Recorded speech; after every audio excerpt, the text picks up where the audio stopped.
अभिषेक sir math class में आपका स्वागत है। तो आप लोगों ने पिछला वीडियो देखा, उम्मीद करते हैं आप लोगों को अच्छा लगा होगा।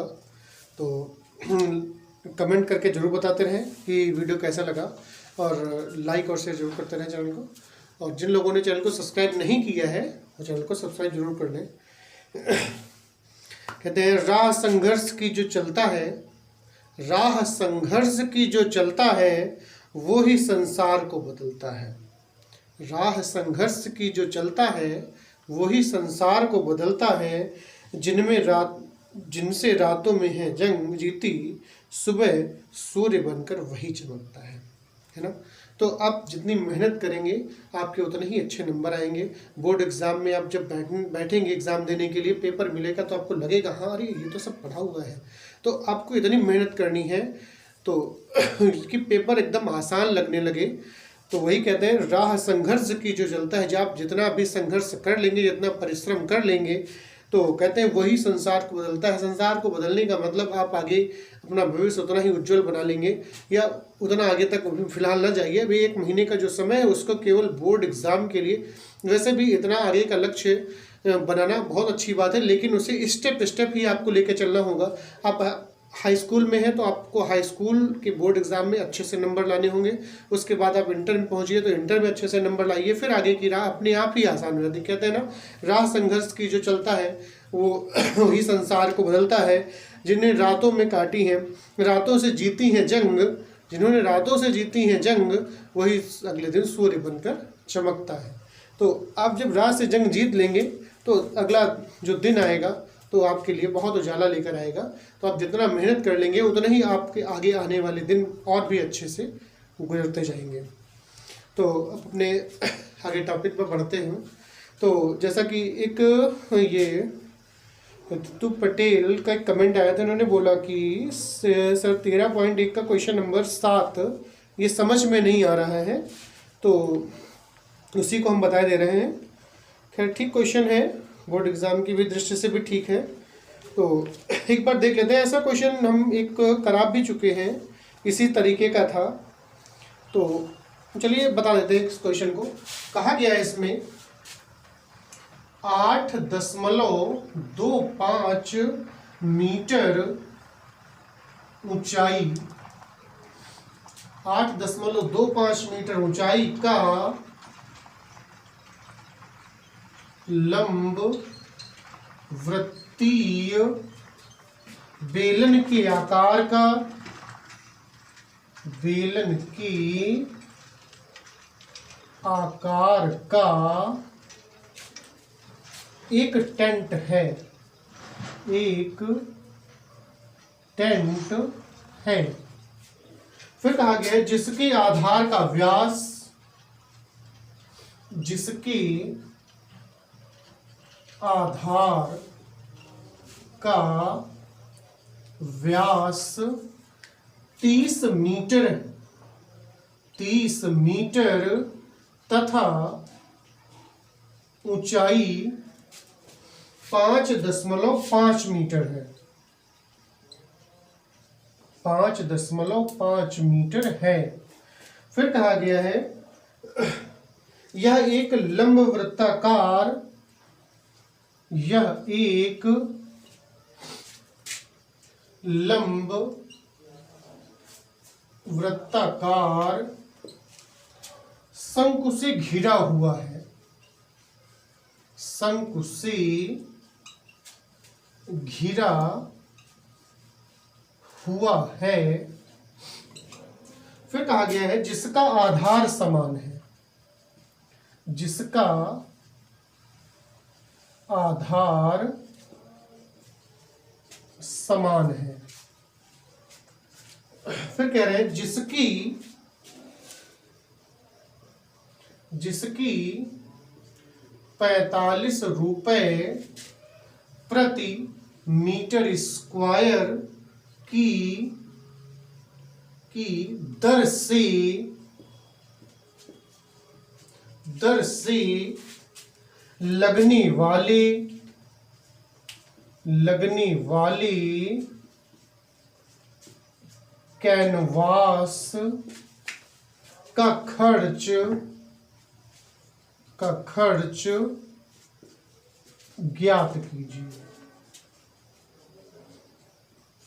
इस तरीके का क्वेश्चन दिया गया है। एक बार फिर से क्वेश्चन को अच्छे से पढ़ लेते हैं। कहा गया 8.25 मीटर ऊंचाई का लंबवृत्तीय बेलन के आकार का एक टेंट है जिसके आधार का व्यास 30 मीटर है तथा ऊंचाई 5.5 मीटर। तो आप सोच रहे हैं यार ये दो ऊंचाई है। ये जो ऊंचाई है ये पूरे टेंट की ऊंचाई है और ये जो ऊंचाई है 8.5, ये 8.5 जो बेलनाकार भाग है, इस बेलनाकार लंबवृत्तीय बेलन के आकार का कहा गया है, ये इसकी ऊंचाई है और ये जो 8.25 है ये एक टेंट की ऊंचाई है, पूरे टेंट की ऊंचाई। फिर कह रहा है यह एक लंबवृत्ताकार शंकु से घिरा हुआ, मतलब नीचे बेलनाकार भाग बेलन के आकार का है और उसके ऊपर एक शंकु के आकार का है। फिर कहा गया है जिनका आधार समान, मतलब दोनों के जो आधार है वो दोनों बराबर है, मतलब दोनों की त्रिज्याएं भी सेम होंगी, मतलब व्यास भी सेम हुए। फिर कह रहा है इसको बनाने में जो कैनवास लगी उसका खर्च ज्ञात कीजिए। वो भी रेट दिया गया 45 रुपए प्रति मीटर स्क्वायर की दर से। तो सबसे पहले हम इसका चित्र बनाएंगे। तो चित्र कुछ ऐसा बनेगा, नीचे बेलन ऊपर शंकु होगा, तो कुछ ऐसा हो जाएगा, कुछ इस तरीके से टेंट बनेगा इसका, कुछ ऐसा होगा, ऊपर शंक्वाकार हो गया और नीचे जो है वो कुछ बेलनाकार हो जाएगा, कुछ ऐसा हो जाएगा। समझ में आ रहा होगा।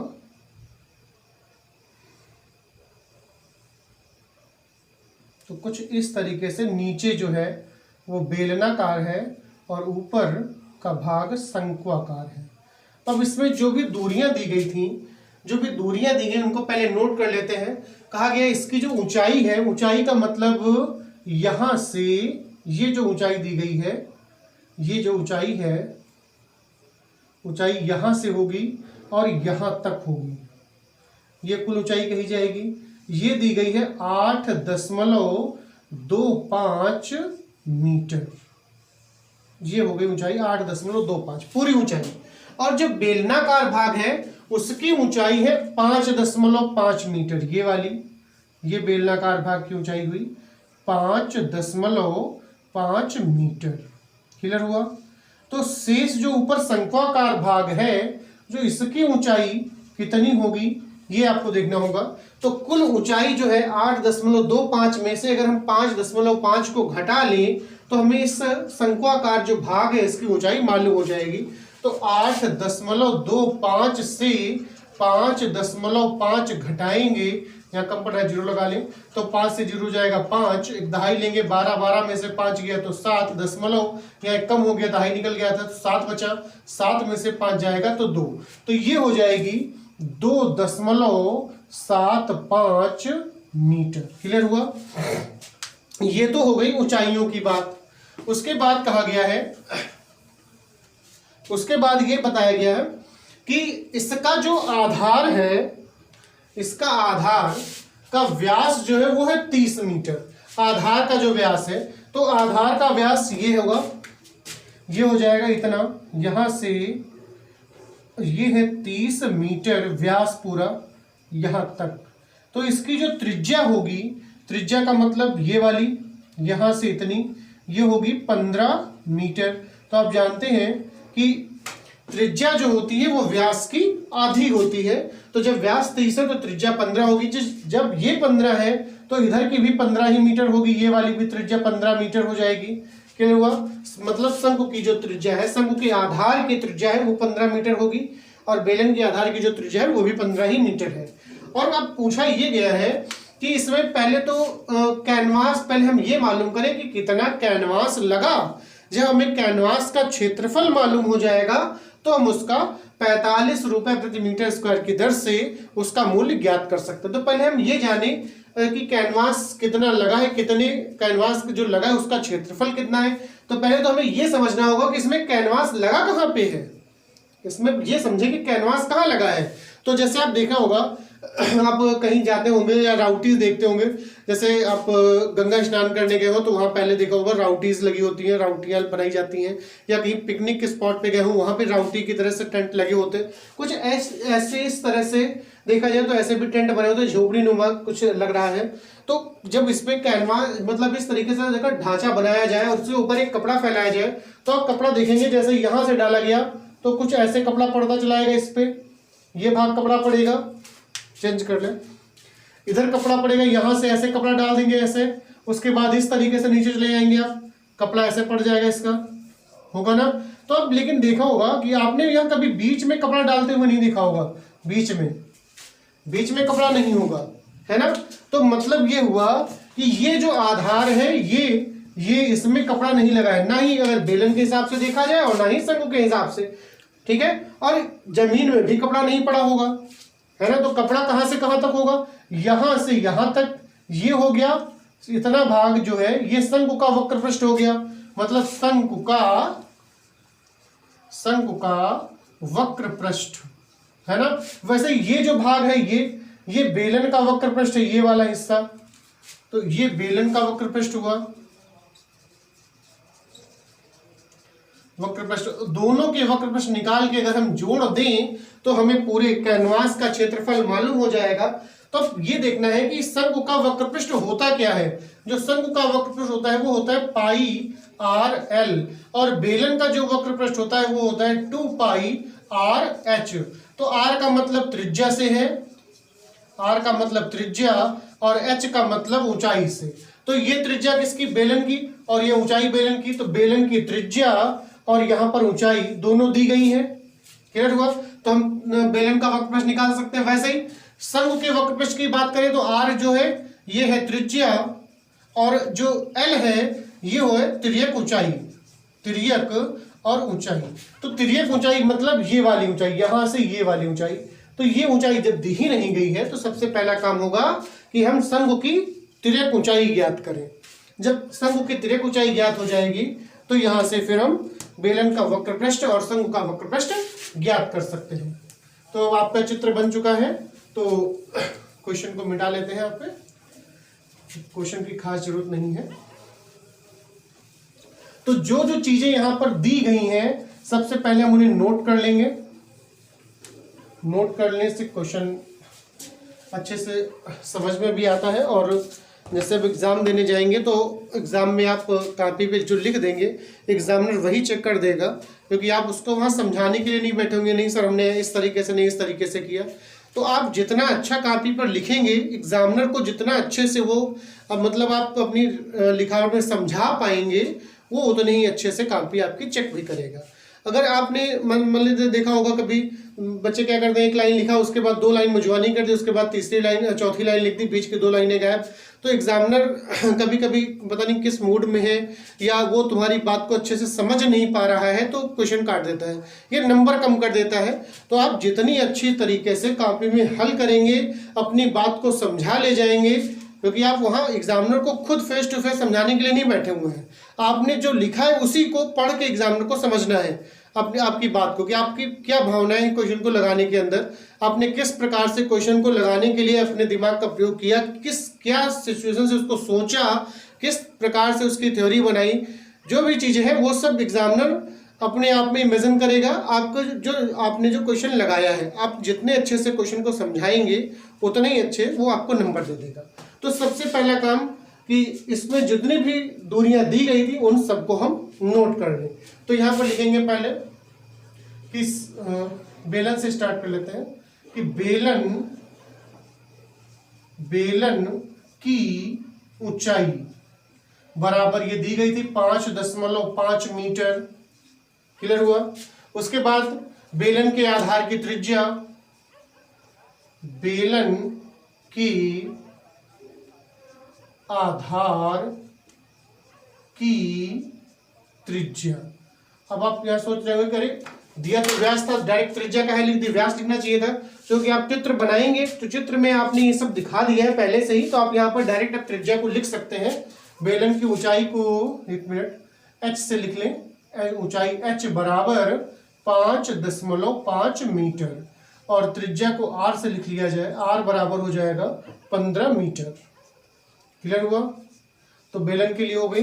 अब शंकु के लिए भी नोट करें कि शंकु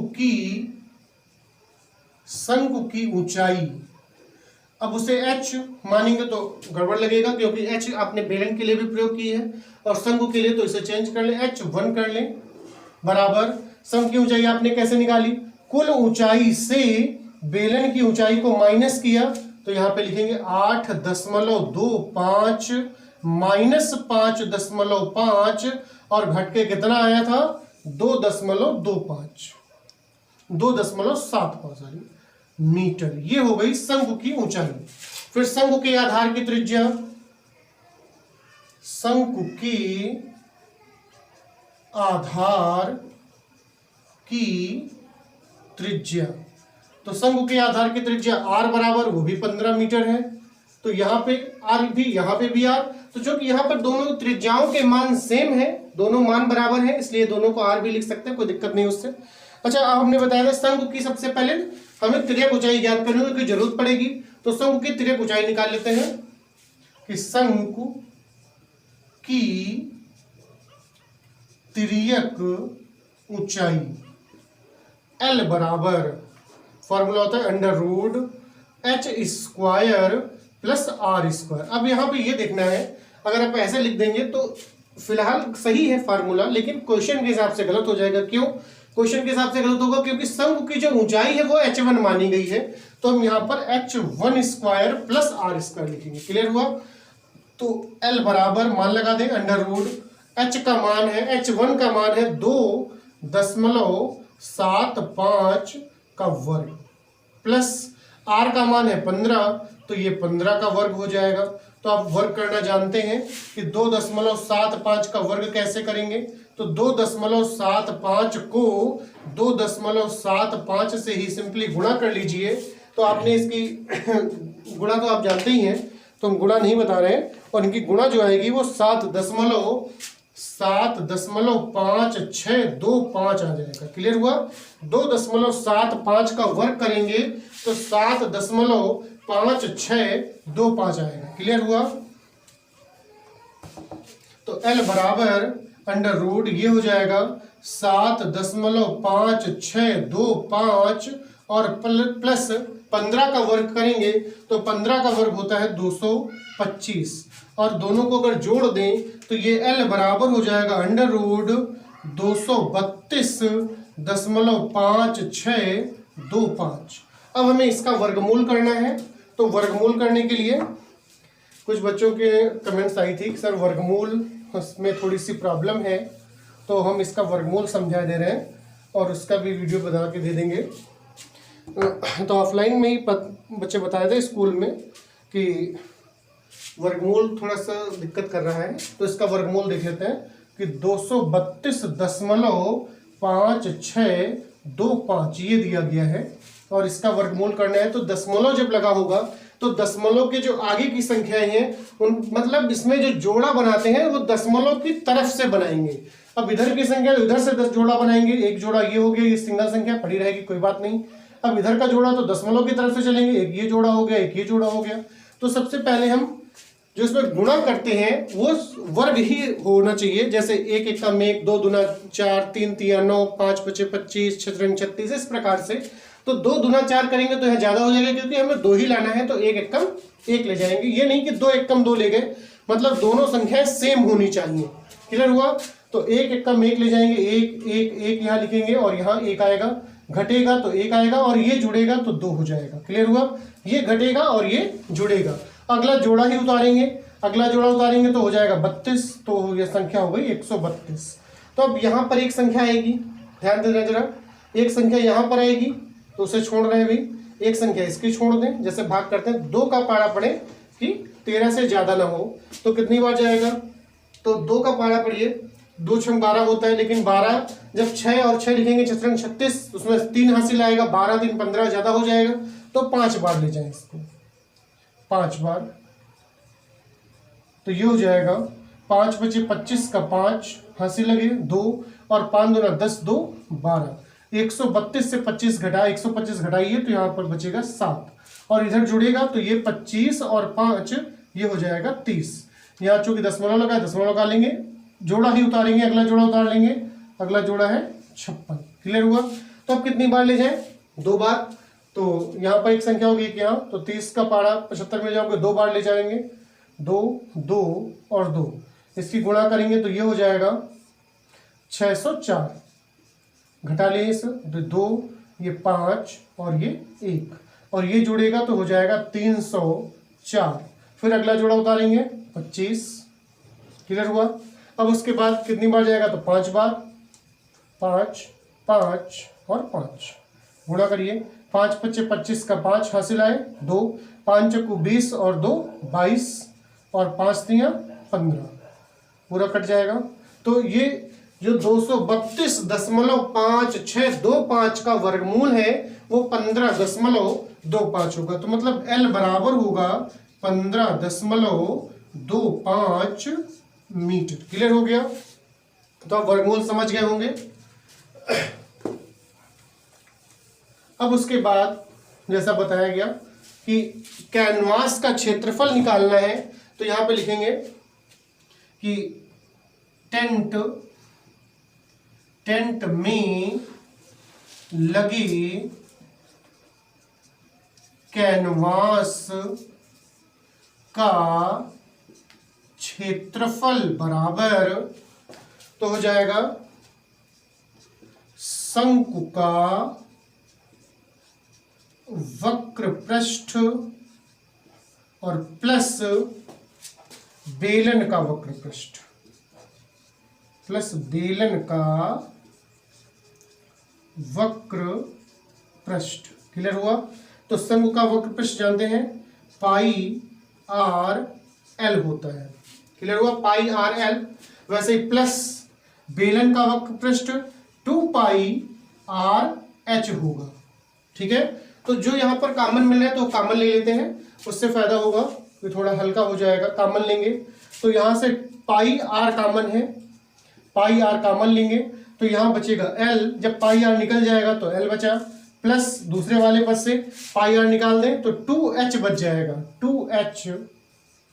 अब यहां पर मान लगाएं तो पाई का मान 22/7 इंटू आर का मान 15 है तो यहाँ 15 हो जाएगा, इंटू एल का मान अभी निकाला था 15.25 है, 15.25 प्लस 2 इंटू एच का मान, एच किसकी ऊंचाई है? ये एच है बेलन की ऊंचाई, और बेलन की ऊंचाई है 5.5। तो ये इसे हल करेंगे तो जाएगा 22/7 इंटू 15 और इंटू ये ब्रैकेट में है 15.25 और प्लस गुणा करें, 55 गुना होता है 110 और 110 से दशमलव की वजह से 0 हट जाएगा, बचेगा 11। तो ये हो जाएगा 22/7 इंटू 15 और इंटू इनको जोड़ दें तो ये हो जाएगा 26.25। तो इसे 7 से कट जाएगी संख्या तो काट दें, 7 एकम 7, इसे काटेंगे 7 3 21, 5 बच गए, दशमलव लगा लिया 52 हो जाएगा, 7 7 49 और 3 बच जाएंगे, 7 5 35। संख्याएं जो बची वो है 22 इंटू 15 और इंटू 3.75। क्लियर हुआ? बस इसी को गुणा करेंगे, तो जब गुणा करेंगे 22 और पहले 15 की गुणा कर लें तो हो जाएगा 15 दूना 30 का 0 हासिल लगे 3 और 15 दूना 30 और 3 33 और इंटू 3.75। तो 3.75 और 330 की गुणा करेंगे तो ये आ जाएगी गुणा इसकी, ये थोड़ा सा मिटा देते हैं, नहीं चलो यहाँ लिख दें, इसकी जब गुणा करेंगे तो ये हो जाएगा तुम्हारा कि 1237.5 1237.5 मीटर स्क्वायर। ये कैनवास का क्षेत्रफल हुआ, ये कैनवास का क्षेत्रफल है 12,337.5। ये हुआ कैनवास का क्षेत्रफल, जो कि इन्होंने कहा था कि कैनवास का जो मूल्य है वो 45 रुपए प्रति वर्ग मीटर है। तो 45 रुपए प्रति वर्ग मीटर की दर से कैनवास का मूल्य निकालेंगे तो यहाँ पर जैसे आप पढ़ते थे पहले 6, 7, 8 में पढ़ा होगा कि एक पेन का मूल्य 5 रुपए, तो 10 पेनों का मूल्य कितना होगा। तो बिल्कुल उसी प्रकार से लिखेंगे कि जो कि 1 मीटर स्क्वायर कैनवास का मूल्य बराबर 45 रुपए। इसलिए अब यहाँ पे कितने मीटर स्क्वायर है, तो 1237.5 मीटर स्क्वायर कैनवास का मूल्य बराबर, तो ये हो जाएगा, इधर नीचे लिखे दे रहे हैं 1237.5 इंटू 45। बस इसकी गुणा करनी है, इसकी गुणा करेंगे तो गुणा होगी 55,687.5 रुपए। ये इसका आंसर हो जाएगा। क्लियर हुआ? 55,687.5 रुपए। उम्मीद करते हैं आप क्वेश्चन समझ में आ गया होगा। आप सोच रहे हैं अरे एक ही क्वेश्चन सर ने आज बताया, तो आप ये देखिए आपने कितनी चीज़ें सीखी यहाँ पर। इस प्रकार के जितने भी क्वेश्चन होंगे आप समझ गए होंगे। जितने भी इस तरह के टेंट वाले जितने भी क्वेश्चन आएंगे जिसमें अर्धगोला या शंख को मिला के बनाया गया होगा, या बेलन और अर्धगोले को मिला के बनाया गया होगा, या फिर बेलन और शंख को मिला के बनाए गए होंगे, उस प्रकार के सारे क्वेश्चन इस प्रकार से आप कर लेंगे। वर्गमूल आपने सीख लिया, वर्गमूल कैसे निकालते हैं, तो बहुत सी चीज़ें सीखी। तो उम्मीद करते हैं आपको वीडियो अच्छा लगा होगा। तो आप चैनल को लाइक और शेयर जरूर करेंगे, और जिन लोगों ने चैनल को सब्सक्राइब नहीं किया है वो चैनल को सब्सक्राइब जरूर कर लें। तो स्वस्थ रहें, मस्त रहें, व्यस्त रहें। धन्यवाद क्लास।